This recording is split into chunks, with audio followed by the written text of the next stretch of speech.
Hey, it's Brock here from Rock Hill Farms, and today we're going to be reviewing the JCB 1CXT. And I'm going to tell you why I think it may be the most exciting and the most versatile piece of equipment on the market today. Just for the quick overview, essentially what you have is a skid steer that is also a mini excavator. Now, it's not really a mini excavator, but it's somewhere between having a skid steer and a mini excavator and just having something like a backhoe on a tractor. Now, before we get into the machine, I want to give the necessary disclaimers about sponsorships or product affiliations. I have no affiliation at all with JCB. I'm at S&H Farm Supply, and they are nice enough to allow me to come onto their lot and look at this machine, but I have no affiliation with them either. Now, I have done my research over an extended period of time. My friend Billy tried to convince me when I bought my John Deere skid steer. He really tried to convince me that this would be the perfect machine for me, and he was right. I wish I would have listened to him and bought it. Besides watching all the other videos I can find, talking to the salesman and playing with it here in the lot, I've also got the opportunity to talk to a guy who owns one of these and has put a lot of hours on it. And I could not be more impressed. I want to talk about the differences in functionality and usefulness between a mini excavator, a tractor backhoe, a skid steer mount backhoe, and this setup right here. But we're going to start with just a general overview of the machine and what you're getting on the skid steer side.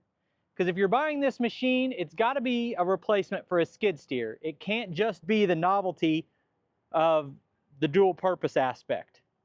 So size-wise, you're going to compare this to like a 4-ton skid steer. So from John Deere, that would be like the 317, and I had a 325. So my machine was 5-ton, and this is one size below this in terms of its weight, in terms of its footprint, and in terms of its capacity. Now, I've got to say, having owned a skid steer for a few years, there is no replacement for what a skid steer is good at. They are phenomenal, and a large tractor just doesn't replace what this does. Now, with that comes a price tag that a skid steer this size is going to be probably $65,000, $68,000. But actually, this is a high flow machine, so you're going to be spending a lot more than that. And just off the top, I'm going to tell you this machine is going to be more expensive than a skid steer this size. It's going to run you $84,000. But if you compare that to buying a skid steer this size and a backhoe, now you're actually saving money. And somebody might say the right thing to do is get a skid steer and a mini excavator, and you're just trying to save money by getting a combo unit, and combo units, multi-purpose tools are never as good as having the exact right tool for the job. And I can see your argument, but I will also say, logistically, when you're traveling to and from a job, taking two machines when one can do the work is not necessarily better. You don't just have to take 2 trips to get it there, you have to take 2 trips to get it back. And logistically, that's a real hassle. It makes some jobs just not profitable. So if we start at the front, you've got a little bit different design on this boom because it sits up higher, your boom does, and your geometry is just a little bit different here. But the basics that make a skid steer work for grading are about the same.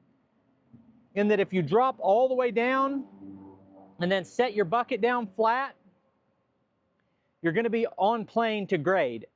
Difference here is there's a little more gap in between the edge of your bucket and the front of your tracks.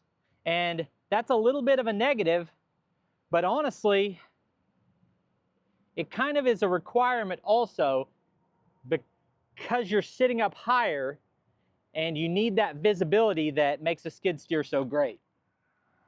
So the reason you're sitting up higher and you have this extra gap is that your engine is in this front compartment. Now, as far as accessibility, you've still got easy access to just pop that open, check your oil, There's your oil fill, your coolant, your air filter. Accessibility is pretty good from that standpoint to the engine. You've got two sets of hard lines, one on each side of the loader. One of them is for your standard flow front hydraulics, and the other is for your high flow with your case drain. The definition of high flow is a fluid definition. This puts out 27 gallons per minute. High flow on my John Deere was 31 gallons per minute. Now 10 years ago, that was high flow for any machine, but now for a larger machine, you can get 45, 50 gallons per minute. But 27 will run most of your high flow equipment that is suitable in size for this machine. One negative to this machine compared to mine is its manual skid steer, whereas I would say the majority of your high-end skid steers in 2024, or compact track loaders, I'm using the term interchangeably, but the majority of them are going to have a hydraulic skid steer quick attach that allows you to connect to your attachment from inside the cab. Now to offset that, you do have the fact that this is an easy entry-exit setup. I've talked quite a bit, and I've had this conversation 100 times about the machines with the front lift door giving you better access to get in and out of your machine in different situations, and whether or not that's a good idea, whether they seal as well, why the bigger companies are using the front doors still. But it is a factor, and I think the best solution is this side entry door from JCB. I've ran other JCB skid steers, and I love that side entry. Here is a compact track loader with the extendable boom and the side entry door. They call it a teleskid. This one's locked up, but it's a fantastic design on the door with that extendable boom. What I like about JCB is that there's kind of a framework and categories within which machines generally exist. And they kind of step back and say, wait, does it have to be like that? And they break the rules, like the extendable boom on one side. Now there are plenty of telehandlers and machines that operate like that, but not on your traditional skid steer frame like this is. So to get into this machine, we've got a step here, and then you step on the track. I would say stepping up into this machine is easy and comfortable, and then the seat just swivels forward. If I was going to point out a negative on operating this machine, it's that you're sitting completely straight up and down like in an office chair, whereas generally you've got room to stick your legs out further. I'd have to run it more to know if that was comfortable or not, but it doesn't feel bad at the moment. Just pointing out there's a little bit of a limitation on leg room. Here you've got your foot throttle, which is pretty common on a machine like this. You're going to have the two joystick system where this one raises and lowers, curls and dumps. And here you got forward and reverse, turn. And that's pretty common on a modern skid steer. Here you have their power management system.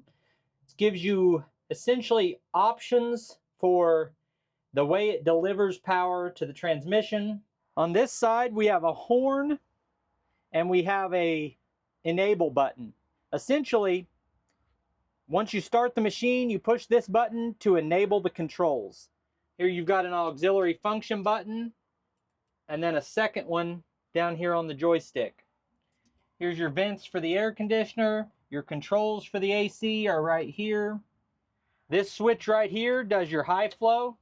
There's your key switch. Here's your temperature gauge. Your fuel gauge is actually just out this window next to the fuel fill, and it's a large, easy to read analog gauge. Here we've got a parking brake. This button right here switches the control system from controlling this as a skid steer and controlling it as a backhoe. Over here we've got some basic stuff like lights and wipers, more lights. This is a switch that you have to turn on to use your extendable boom. So now if we want to turn the chair around, we're going to push this forward and swivel. Up here we have a lever that switches from standard controls to ISO controls. Here are the controls for your outriggers. This is a hydraulic lock to slide the boom side to side, because this boom can be set up on either side of the machine, and you can do that without getting out of the cab. This lever here switches you between two types of control systems for your auxiliary hydraulics on the boom. When you're facing the front of the machine, you have a foot throttle. When you're facing the back of the machine, you have a manual throttle here. And that's essentially going to be used to control how fast your digger is moving, your boom and your stick, how fast and how responsive these controls are. Something else I like is that this front window easily slides open by pulling on these two handles here. We can swivel that right up out of the way.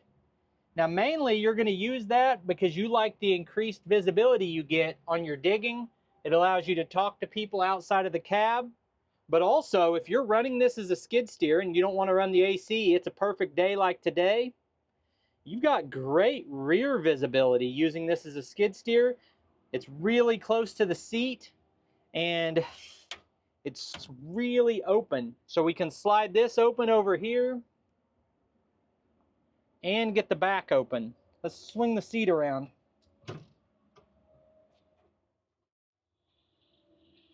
So if I'm running this as a skid steer, my visibility down here is much better than a traditional skid steer. Now once again, what you lose is front visibility. I can see the edge of my bucket, but not as well. So this machine does not have outriggers like a tractor backhoe that swing down and drop out, or even like a traditional tractor loader backhoe. They're straight vertical booms that push down and can lift the machine up, or give you that support you need for digging. So as you look at the machine from the back, you'll notice that the boom is offset to one side, but it actually has a slide system that lets you position it wherever you want it, all the way to either side or in the middle. And you do that from inside the machine. These are your locks that keep the machine from sliding. These are hydraulically controlled from inside the cab. You unlock these from inside of the cab, and then you would swing your boom over to this side, put the bucket on the ground or up against something and push, and it will slide the backhoe over. And right here is the sight glass for your hydraulic fluid. And when you take a step back and look at this, you might have a concern initially when you hear about a machine like this that having the backhoe on the back at all times is going to make it take up too much space when a compact track loader is supposed to be compact. But if you look, a rear engine mount would stick out further back than that. So your footprint really is no bigger. Your battery is inside of this box right here and easy to access. So let's talk about this backhoe compared to a mini excavator or a tractor backhoe for the way I want to use it, or as a landscaper or an excavating company that's doing work like in residential areas. And I think there are several key distinctions. First, the mini excavator is going to be better than anything because of the fact it swivels without moving the tracks. So that makes it the best. But when you look at this compared to a tractor backhoe, there are a ton of advantages. So I had a video a while back where I was trying to dig out some water lines, drain lines, that's what it was. It was drain lines right up against a house, and I could get my machine situated in there where I could reach the spot to dig, but I was offset and I was right up against the house, and the angle my boom was coming at was offset to the side. Now this machine, I can slide that boom over to where its center point is almost out even with the center of the tracks. So what that means is this machine can be 2 inches from the house and I can dig 4 inches from the house. Whereas the closest I could really dig a straight trench to the house with the tractor backhoe was probably 2 feet, a little bit more. You can make it work, but it doesn't work very well. So being able to slide it to one side is a huge advantage. Another advantage is the high flow hydraulics that you've got out to this boom and the extendable boom. So this boom will extend in and out with the push of a button. You can also run something like a hammer, like a jackhammer or a tamper, or anything that you can put as an accessory head on any mini excavator can also go on this. And the same's not true of a tractor backhoe. The biggest one for me is if I'm digging with a tractor backhoe and I'm in a tight spot, I need to be able to take a scoop of dirt and set it behind me. You can't necessarily always swing out 80 degrees like a backhoe will let you and set your spoils over there and have that work. A lot of times you need to be able to set them behind you. And with this machine, you can do that because you can get your scoop of dirt, turn in a circle 360, and turn back 360. Now that's not as good as just swiveling the top of a mini excavator, but because it's going to tear up the ground and it's a little slower, but it allows you to do it. And the fact that you can do it at all is a huge advantage. The next thing is, this is going to have similar reach to the backhoe on a mid-size or a large tractor, but it's going to have more power. The breakout force of the boom is going to be a lot higher because it's run off of higher pressure and higher flow hydraulics on this type of machine.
So what's my thought on this machine?